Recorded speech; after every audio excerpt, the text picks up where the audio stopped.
Good morning, sir. You're Christopher Davis. Mr. Davis, did you get someone hired? I brought the 3 pieces of the 3 attorneys. Who'd you talk to? Talked to this person right here, Crenshaw. Okay. I was trying to get a court-appointed attorney.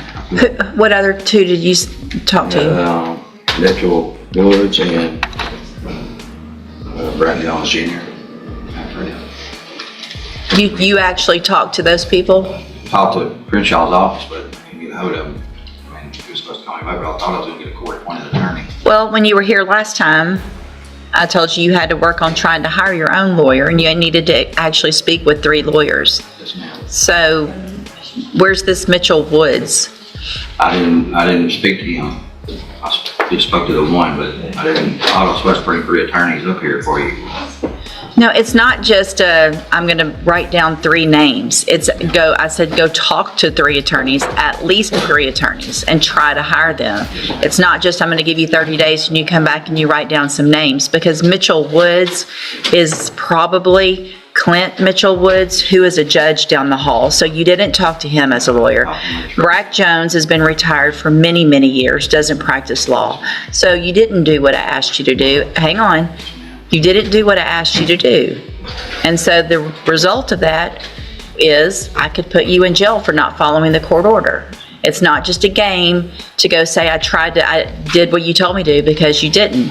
I'm going to reset your case for 30 days. You need to try to hire a lawyer. All right, guys, buckle up. The courtroom is no place for games, and Judge is not here for excuses. Christopher Davis shows up thinking he can bluff his way through court by dropping names. But the judge, she sees right through it. You didn't talk to 3 attorneys. You wrote names. Boom. She's not buying it. Davis is hit hard with the truth. This isn't a joke. Failed to follow orders? Jail is waiting. The gavel's coming down, and the clock is ticking. If you don't hire one, you better start calling this week actual lawyers that practice law and make appointments and visit with them. All right? Because I've been here a long time. I know who the lawyers are around here, so you're not going to get one over me by just writing down some names. Step in front of the clerk and get the reset notice. Good morning, sir. What made you think that was a good shirt to wear to court this morning? That's all you could find? That's all, the only shirt you had in your closet? World's best farter. That's great. No, it says, I can read it. I see what it says at the bottom. You're in felony court. You need to dress appropriately to felony court, and that's not appropriate. Did you get someone hired? I can't hear you. Okay. Okay, who else did you talk to? I can't hear you. Okay. All right, so why didn't you call some others if they didn't call you back? Next up, another defendant, same weak excuses. Claims he called lawyers, but no one answered. The judge fires back. You didn't even try. You can't hire an attorney with half effort and a shrug. This isn't kindergarten, this is felony court.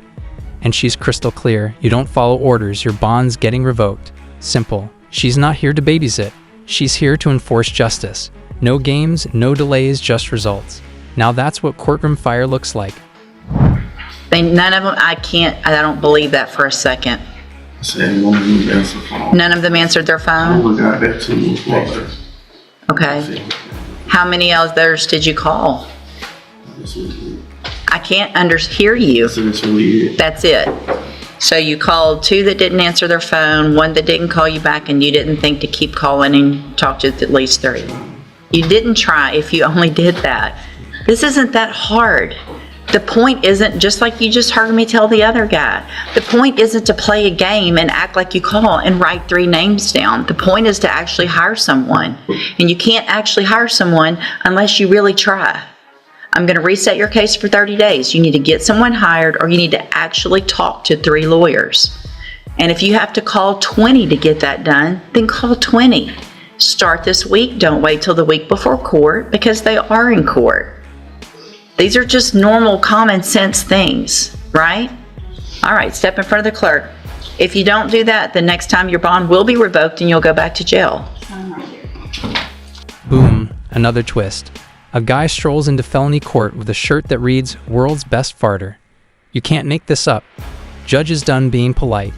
You're in felony court and that's what you wear, she barks. It's not a comedy club, it's court. And you don't show up looking like a joke if you want to be taken seriously. Lesson, respect the room, or face the consequences. The courtroom isn't a costume party, it's the last stop before jail. Mr. Mack, your attorney's not going to be here this morning, but I need to talk to you about why you can't keep your drug patch on. Why can't you keep your drug patch on? Everybody that has a drug patch sleeps on it. All right? So this has been going on now for quite some time. I'm going to have you tested this morning. You've tested negative in court, but if you don't keep that drug patch on after today, if there's an issue and it doesn't get tested, I'm going to assume it's because it's positive. Your bond will be raised, there will be a warrant for your arrest, and you will go to jail. So you need to figure out, ask them what you need to do, but nobody has had as many issues as you with this drug patch. Do you understand? Have a seat in the jury box, we'll get you tested.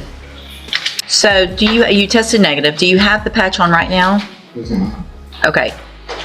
I go return tomorrow. All right. I want you to go get it changed. I do not want it to look like that the next time you go in there. If you have to put something else around it, then that's what you need to do. Wrap it in a ace bandit. I don't care what you have to do. But that one's probably not going to be testable just like the rest of them. So this is your last option to have one that looks like that.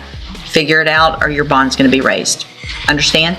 Step in front of, you don't need to get reset, right? Stay in touch with Mr. Kimler and then we'll see you back at your next court date. You're free to go. All right, now things get serious. Mr. Mack's back in court again. This time, it's his drug patch.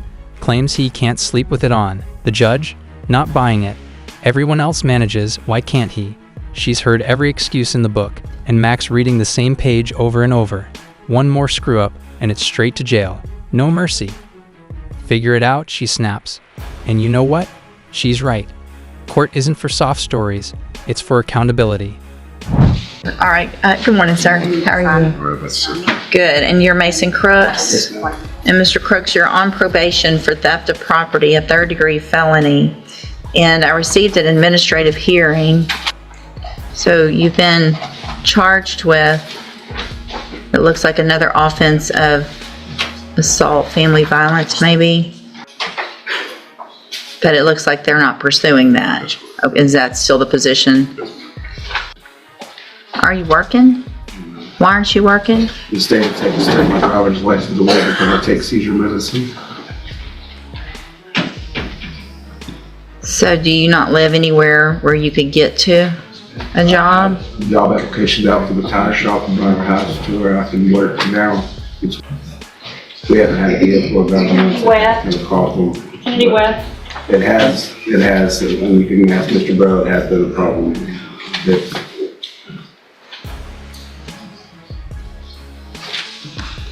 You owe so much money. I mean, He was afraid I wasn't going to be able to get caught up either.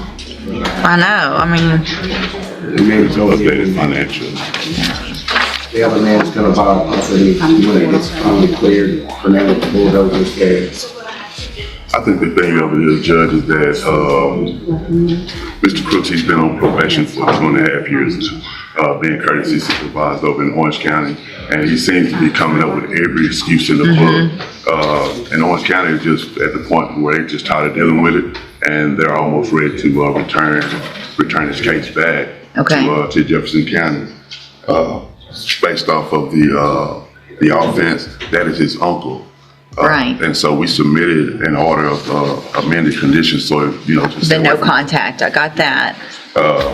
Have there been any other issues since the no contact, since that was signed? So not since the no contact was signed. Had an issue with walking by the uncle's house, and the uncle called into the probation department over in Orange County, you know, reporting them saying that, you know, he's taunting or whatnot. And I advised Mr. Crooks to take another route instead of just going by there. How far apart do y'all live? So why would you have been walking by his house? I had to walk through the neighborhood to get to my direction of home. Enter Mason Crooks on thin ice, probation for felony theft, and now accused of assault. Claims he can't work, no license, seizure meds, excuses piling up like unpaid bills. Judge has heard it all before. Probation officers say they're done. Crooks is walking on a razor's edge. And then there's the uncle, tensions flaring, accusations flying. One more misstep, even a walk past the wrong house, and he's back behind bars. The judge's patience, paper thin, the stakes, higher than ever. Investigation bus here? From Orange to Mauriceville? Yes, ma'am. I bet there's a number, Yeah, there's, any number of other ways that you can go if you're walking from Orange to Mauriceville instead of in front of your uncle's house, who we're having all these issues with. yes, ma'am. That's, Um, do you I understand? made a mistake. Well, but you keep making mistakes, and your mistake's going to cost you potentially 2 to 10 years in prison, because this is going to be the last time we're in court talking about this, all right? One more call about you walking by a house, showing up somewhere where they are, sending a message, whatever it is, however it is, then you're going to be back in here, and I'm going to ask your probation officer to file an MTRP. If you're not paying the money and we're not getting the victim of this paid back, then you might as well be sitting in prison.